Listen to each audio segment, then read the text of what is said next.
का ये साल और 5 मई 2022 का वो एक ऐतिहासिक दिन था जब माननीय मुख्यमंत्री महोदय ने इसी हॉल से इस योजना का शुभारंभ किया था। डॉक्यूमेंट्री आपके सामने है, आइए समझते हैं इन अधिकम को। लगातार प्रयास कर रही है हमारी यशस्वी प्रधानमंत्री माननीय श्री नरेंद्र मोदी जी के विजन के फलस्वरूप वर्ष 2020 में लाई गई नेशनल एजुकेशन पॉलिसी ने हरियाणा सरकार के इन प्रयासों में और भी अधिक ऊर्जा भर दी है। देश की नई एजुकेशन पॉलिसी का ऐलान किया गया है।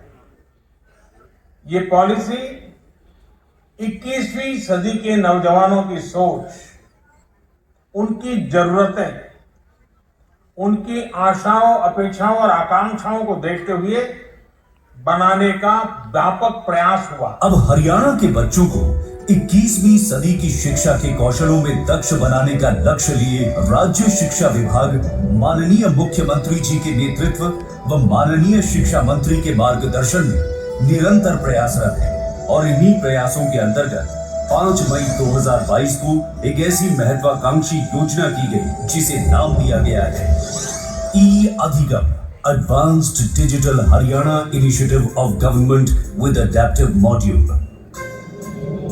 सपनों को पंख लगाती एक निशुल्क टैबलेट योजना जिसके माध्यम से वरिष्ठ कक्षाओं में शिक्षा प्राप्त की जा रही है। कोविड लॉकडाउन के दौरान विद्यार्थियों की शिक्षा प्रभावित हुई तथा सामान्य परिवारों के बच्चे या सामाजिक आर्थिक रूप से कमजोर या वंचित परिवारों के बच्चों के लिए ये सुविधा बनाने का विचार आया ताकि डिजिटल डिवाइड समाप्त हो सके। ये आपदा को भी अवसर में बदलने के प्रधानमंत्री जी के मूल मंत्र का ही परिणाम था कि हरियाणा राज्य कक्षा 10वीं से 12वीं तक के सरकारी विद्यालयों में पढ़ने वाले सभी बच्चों के लिए ये योजना लेकर आया। राज्य के मुख्यमंत्री जो स्वयं टेक्नोलॉजी को बहुत महत्व देते हैं, उनका मानना है कि 21वीं सदी के कौशल देने के लिए हमें 21वीं सदी के डिजिटल इंफ्रास्ट्रक्चर के साथ आगे बढ़ना होगा। राष्ट्रीय शिक्षा नीति जिन कौशलों की बात करती है, मुख्यतः augmented reality, virtual reality, blockchain management, data mining and data analysis, entrepreneurship, drone technology, 3D printing, space technology, ये सब तभी दिए जा सकते हैं जब सरकारी विद्यालय के विद्यार्थियों के पास अपने डिवाइस हो, उसमें फ्री इंटरनेट भी हो। आज प्रदेश के 5 लाख विद्यार्थी, 60,000 अध्यापक तकनीक के उपयोग से तथा IIT मुंबई एवं NCERT के संयुक्त तत्वाधान में तैयार किए गए फ्रेमवर्क पर खरा उतरने वाला PAL यानी पर्सनलाइज्ड अडैप्टिव लर्निंग टूल का प्रयोग कर रहे हैं। इस लर्निंग मैनेजमेंट सिस्टम की सहायता से बच्चे और अध्यापक 24 घंटे ई संपर्क में आपस में असाइनमेंट का, प्रोजेक्ट्स का आदान प्रदान हो रहा है, असेसमेंट हो रहा है। प्रतिदिन 2 GB डेटा ने सारी बाधाएं समाप्त कर दी है।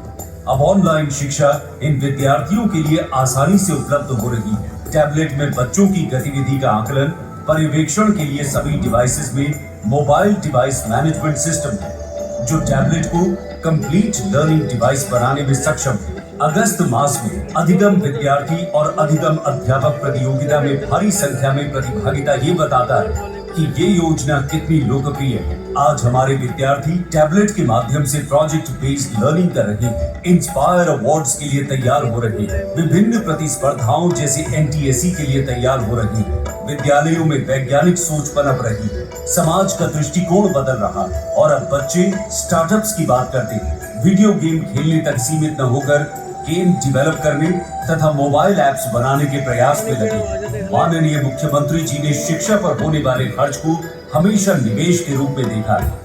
गुरुग्राम जो सॉफ्टवेयर का शहर है, उसकी कंपनियों में सरकारी स्कूलों से पढ़े बच्चों की हिस्सेदारी बढ़ाने के लिए ये टैबलेट योजना काम कर रही है। हाल ही में यूनिसेफ के साथ मिलकर फाइनेंशियल लिटरेसी की शिक्षा भी टैबलेट माध्यम से शुरू की गई। राज्य के सरकारी विद्यालयों के बच्चों की इनोवेशन में बढ़ती हिस्सेदारी तथा पशुपालन, कृषि जैसे क्षेत्रों में तकनीक के उपयोग हमारे ग्रामीण इलाकों के लिए रोजगार के अवसर खोल रहा है, जिसकी नींव